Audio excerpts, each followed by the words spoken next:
I just recorded a whole intro, an entire intro, including me blowing out a candle and clearing with the smoke. Y'all, my mic was plugged in, so it didn't catch any of the audio. Welcome to astrology,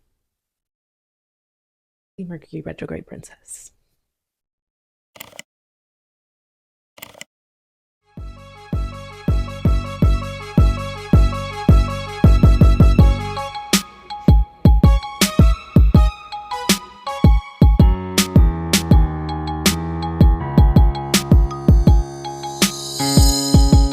So basically, what we finna do and what we finna get into, and I'm not about to take too long with it because I'm already agitated. We're about to do some quick card pulls for the moon signs. I was gonna do a tarot, an oracle, and a divine feminine card, and I couldn't find the tarot deck I wanted to use, so we're gonna do some lunar cards and some divine feminine cards for each moon sign. Okay. If you're interested in fashion astrology, intentional dressing, aligning yourself with the energies to enhance your life, go ahead and give me a like, subscribe. Subscribe to the Autlier and walk in your highest power. Okay?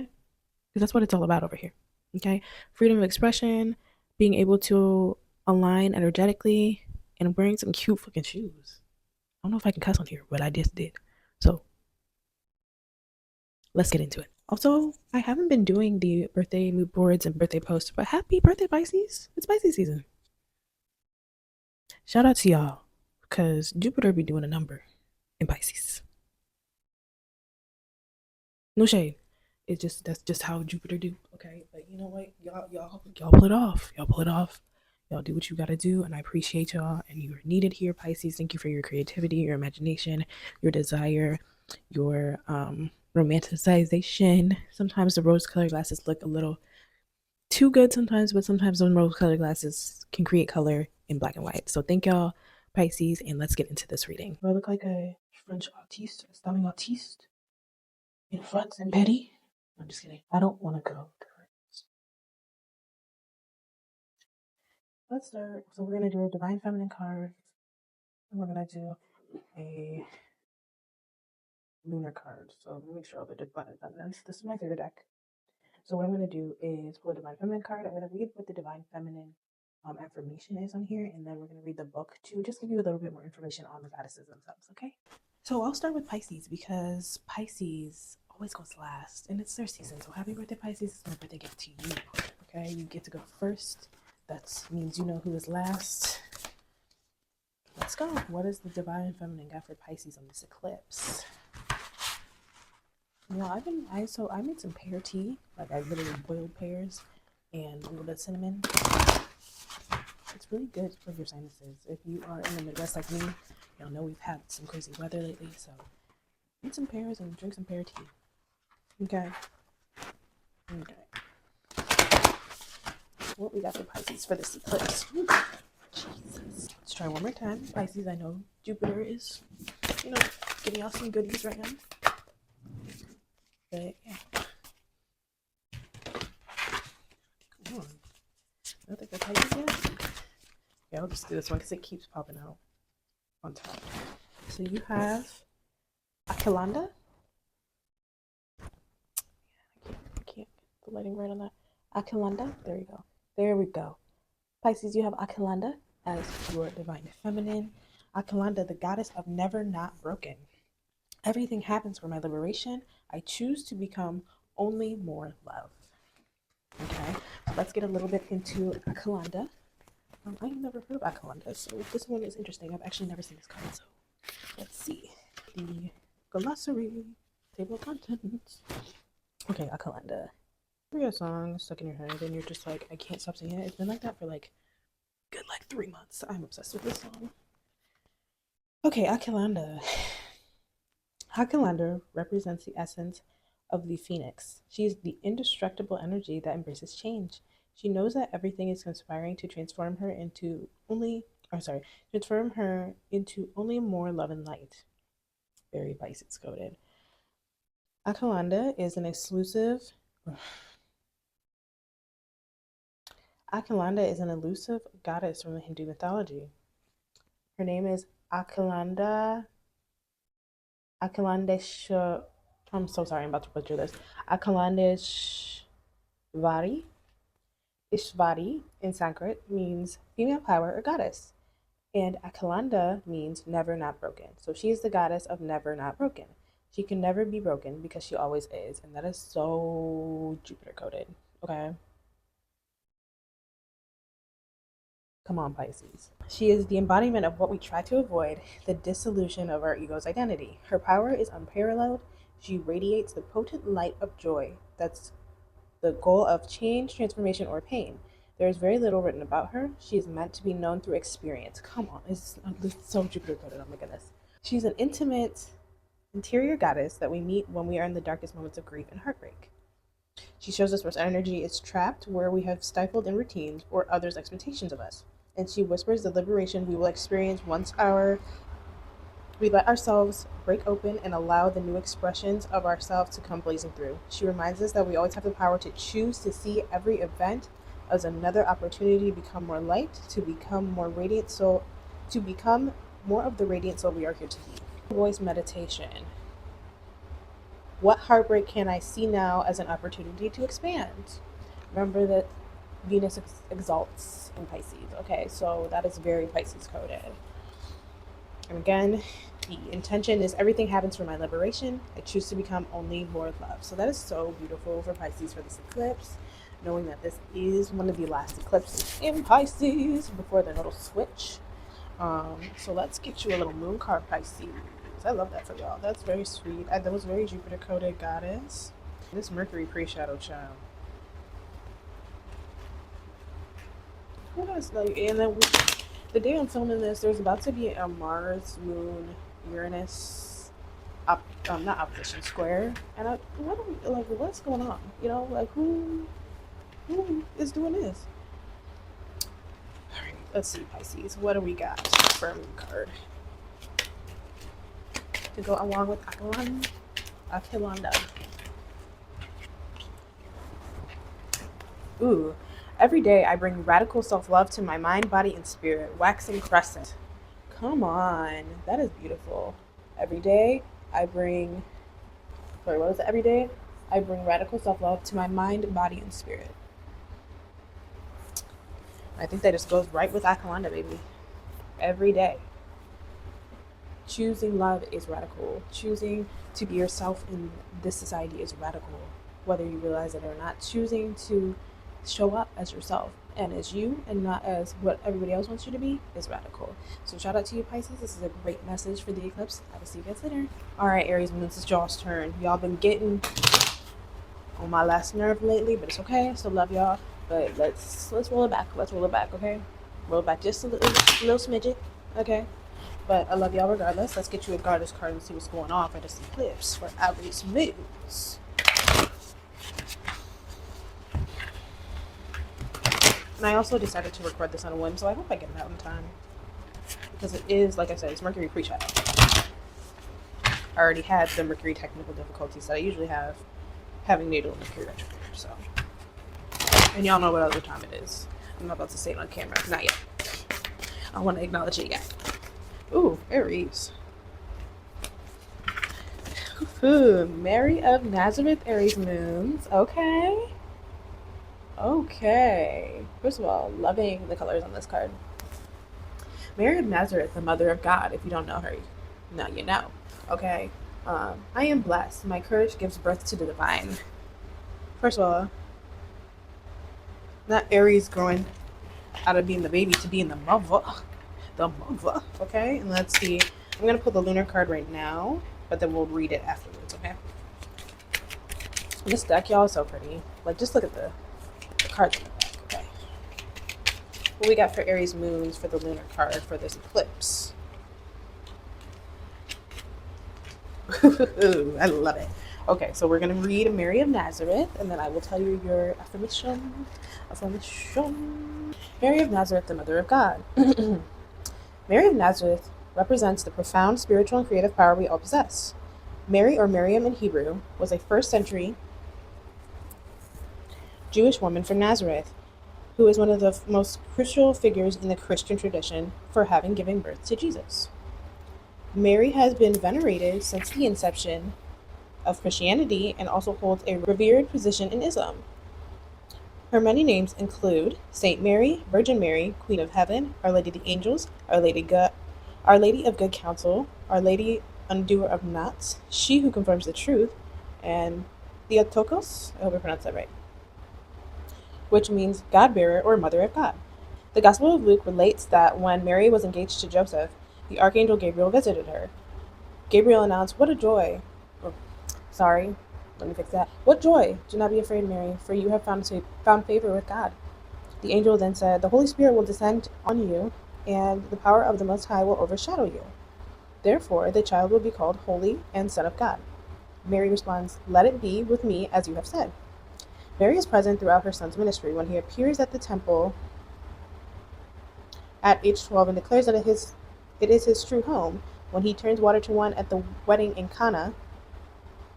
When he is crucified, she is said to have remained at his side along with Mary Magdalene. She personifies the steadfast and uncomfortable love of the archetypal mother.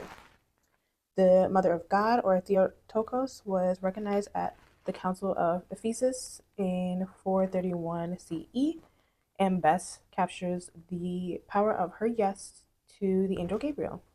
He hands her a lily in the Annunciation to symbolize the Trinity and to honor the fact that without her, the Christian story would have never unfolded. The soul meditation is, am I in service to the light within me? Ooh. Wait, that's a bar. And I'll tell y'all why, Aries. Am I in service to the light within me?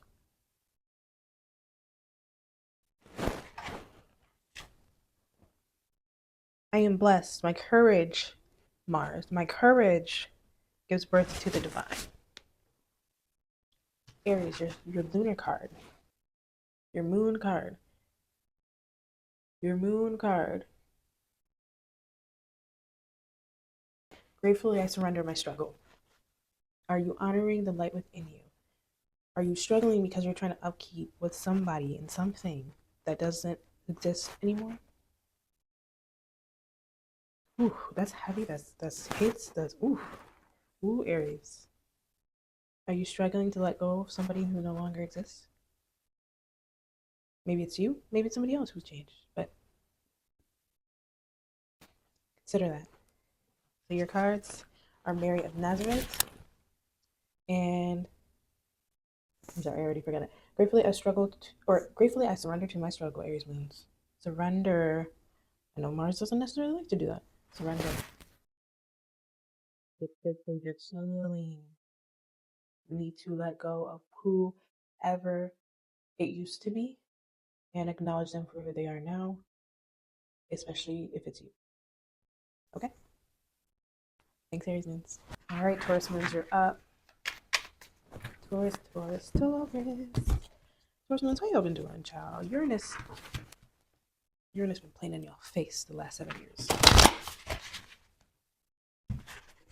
How y'all doing? Especially the past few degrees. If you have late planets in any earth signs, it's been tacky. What are we doing? What we got for Taurus for this eclipse, child? Taurus moon. I'm trying to see if there's the cards were in there or what, because y'all, it's like 8 cards, y'all. Taurus. We can't be doing that. What we got for Taurus? Ooh, okay. Ooh. Wasn't gonna read 2, but the way these 2 came out, like, girl, if you don't read these cards for them, I'm gonna do what I gotta do. Okay. The first one, Saraswati. Now, if you don't know Saraswati, you're gonna find out. There we go. Saraswati. Okay. And Saraswati, the goddess of self-knowledge. The essence of who I am flows effortlessly into everything I create. Come on now. The second one you got was Freya. And I said, oh, I gotta read both of these. Like, I don't have an option not to. Sorry. First of all, look at the imagery in both of them. Look at the imagery in both of them. Look at the imagery in both of them. Okay? Taurus. Freya, the goddess of discernment. I spend my time wisely. I only say yes when I only say yes when it's a holy hell yes.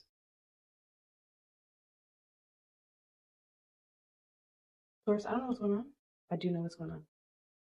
But I know people have been making fun of y'all for going slow and saying no for stuff because you're not in the mood for it.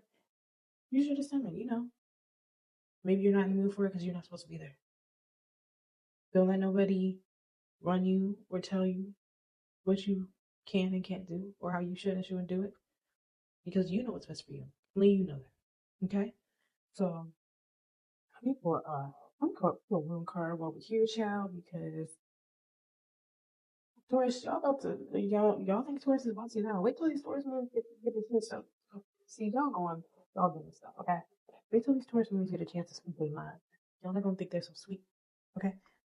Ooh, I am loved beyond measure. Come on, Venus. I am loved beyond measure.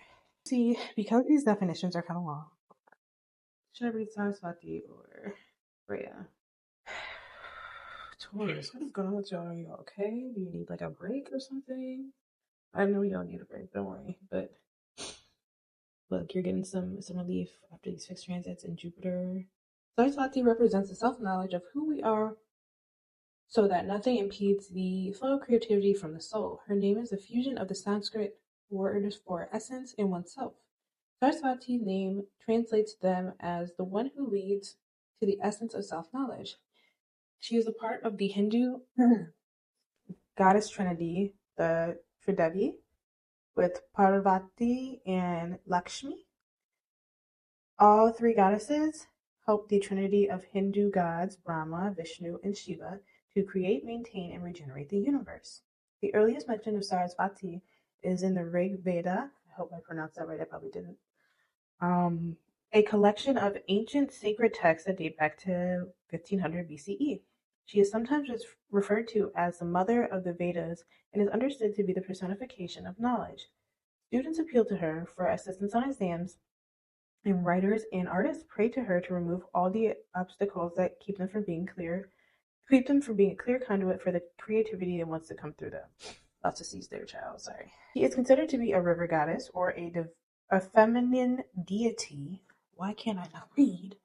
A feminine deity with healing, flowing waters. She is venerated as the goddess of music, the arts, and learning because of this association with waters that heal and purify. Her iconography often associates her with a white lotus, symbolizing the purity of wisdom and her energy brings. I'm reading faster than my brain can think about it. Meditation is, what is one word to describe the essence of my true self? So Taurus, without the glam, right? Without the decorated wall, without the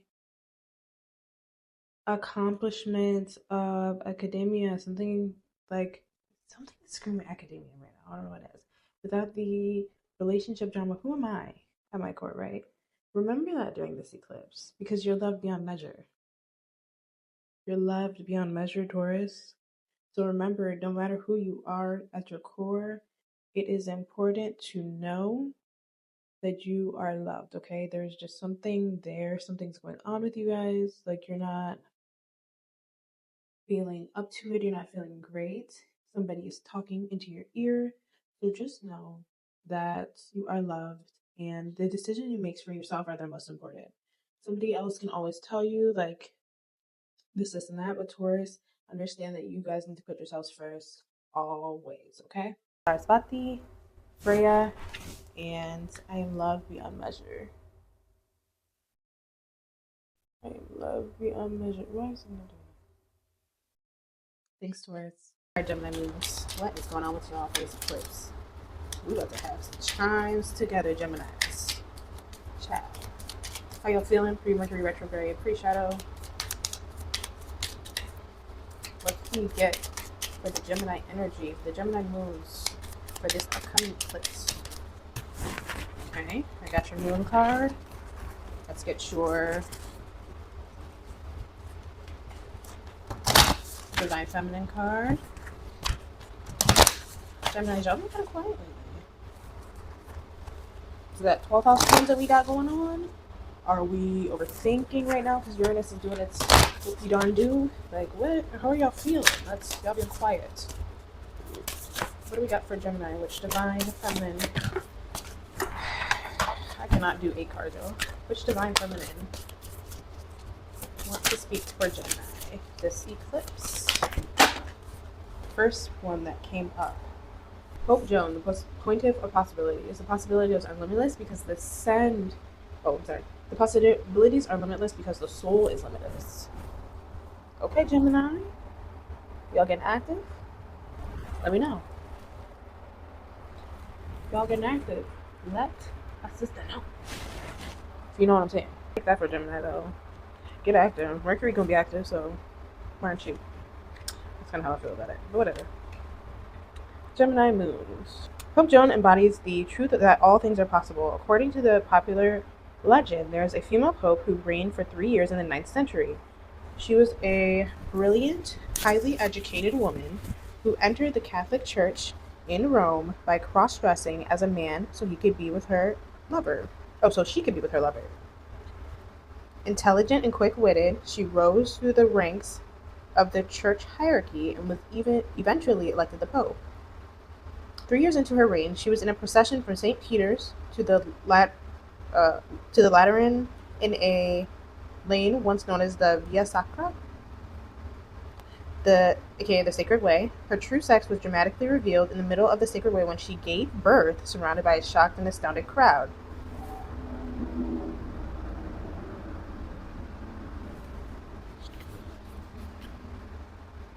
One legend says that she was killed immediately and buried on the spot where she had given birth. Another says that she would live to do penance for her deception, and her son, who became the Bishop of Ostia, had her entombed with honor in his cathedral when she died. Regardless, her name was removed from the list of popes, and all subsequent cardinals had to sit on the sedes decoraria, a throne with conspicuous hole in the middle of the seat, to get a confirmation of sex before being named as the next pope. Where are we going with this book? In the 13th century, Jean de Mailly wrote a chronicle that contains the first written mention of an unnamed female pope. This inspired a wildfire of interest that spread throughout Europe. To this day, the legend of Pope Joan is widely believed, especially among Christians. Soul voice meditation. What helps me remember that all things are possible for me? Hold on a second. Hold on a second, Gemini. So the audio unfortunately cut out here, Geminis, but I was just basically saying that you are able to pull yourself in and out of any situation you desire. You guys talk yourself out of situations all the time. The what ifs be getting y'all bad. Pope Joan what if it goes well? What if disguise it's herself what if as a man so that she could get the things she wanted to get in life? Geminis, stop what ifing yourself out of it. If Pope Jones can do it, so can you. Geminis, you are knowledgeable. You are wise beyond your years. Use that knowledge for better things to happen to you. You are so smart. And the moon card actually aligned so much with Gemini that I had to laugh. So here it is. I gather more wisdom every day. I gather more wisdom every day. Gemini, quit second guessing yourself, please. You know exactly what you can do, and you need to stop what-effing because you know what to do. Stop psyching yourself out. I don't want to hear it. Gemini moons. You can find it in a book, or you could put it to work. And look at literally the back of the card is a book. But the world is your book. Go at it, Geminis.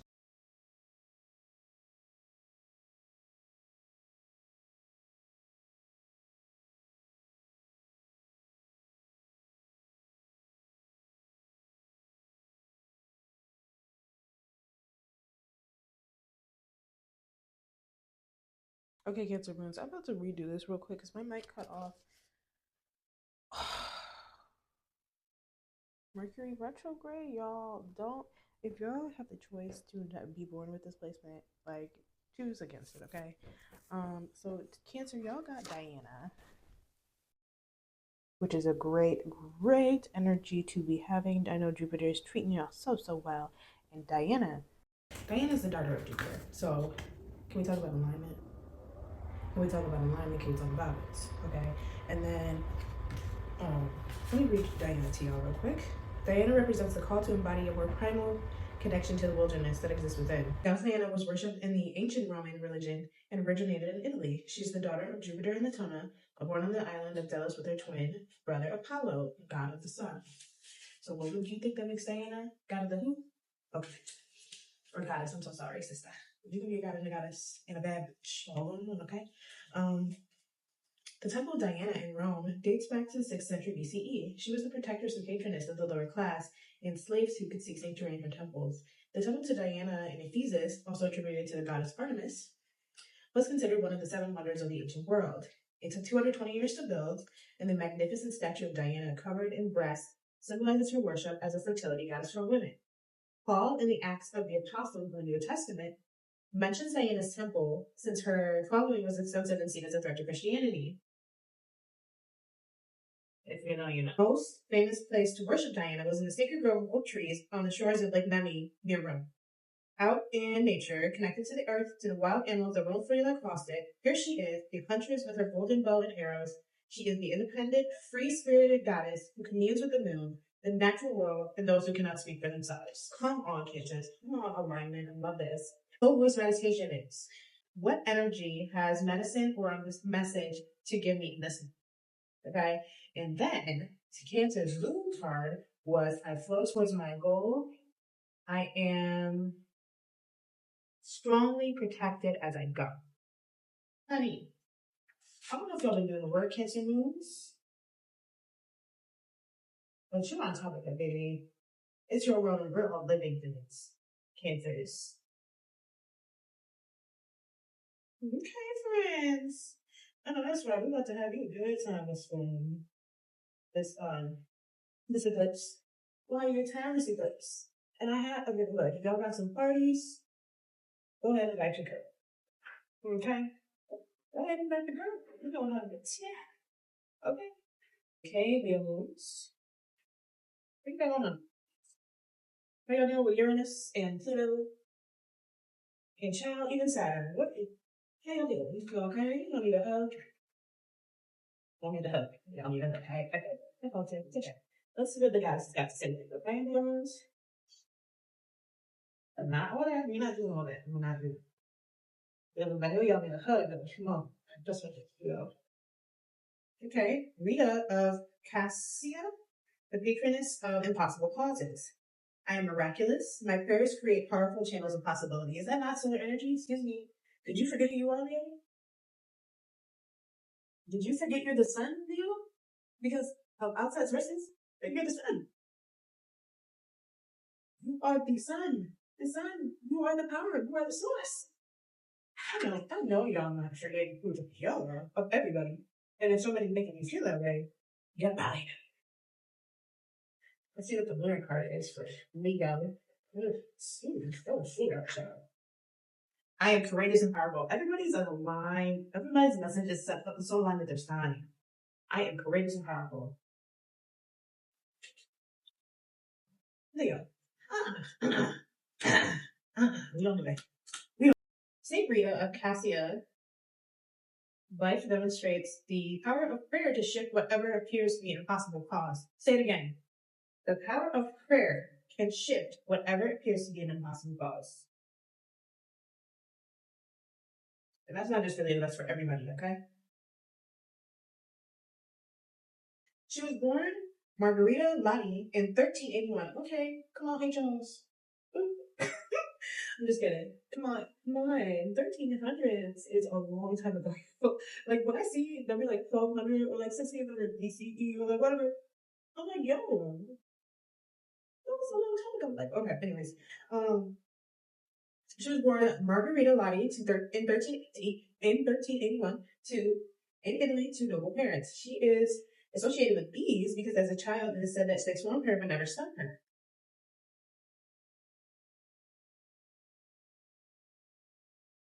And bees are symbolic of Mary and of the diligent work that must be done to gather honey or immortal sweetness of Christ's love. It's kind of sloppy coded, but okay. When Rita wanted to enter a convent, she was forced to marry Paolo Mancini and had her first child at age 12. Her husband was a wealthy nobleman who had many enemies in Cassia. Rita endured the abuse and infidelities, but through prayer and kindness, She converted him to Catholicism. He then renounced the family feud known as La Vendetta. Although Paolo had become a new man, a member of the feuding family murdered him for his previous acts. Rita's two sons wanted to avenge their father's death, but before they could, they both died in dysentery. After the death of her husband and sons, Rita wanted to enter the monastery of Saint Mary Magdalene in Cassia. She was given the conditions that her family had to reconcile with the family that had killed her husband before she could gain entrance.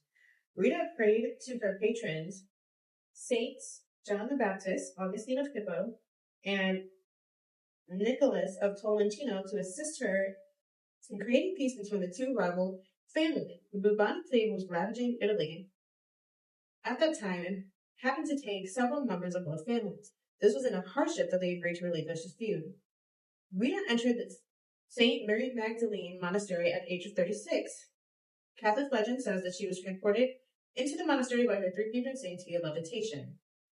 And legend also relates that while she was meditating on Christ at age 60, a ray of light pierced her through the eyes. The stigma remained there until her death of tuberculosis in 1457. She died in the 1900s. That would be some wild. Okay. Solo meditation. What do I believe is possible for my life, period? Because all you gotta do is believe it. You ain't even gotta. You gotta believe. You gotta believe it can happen, Leo. You're courageous and powerful. You gotta believe it can happen. And it will. Just because you say it can. No matter how crazy it sounds, no matter how delusional people call you, no matter what people say or do, you have the power, Leo. You're the sun. Don't ever forget that, baby. Okay? If you came in here and when I said you need a hug, you said yes, come. Come. Rubbing you in my arms. I'm sending you love, warmth, and strength. Okay? Love you, Leos.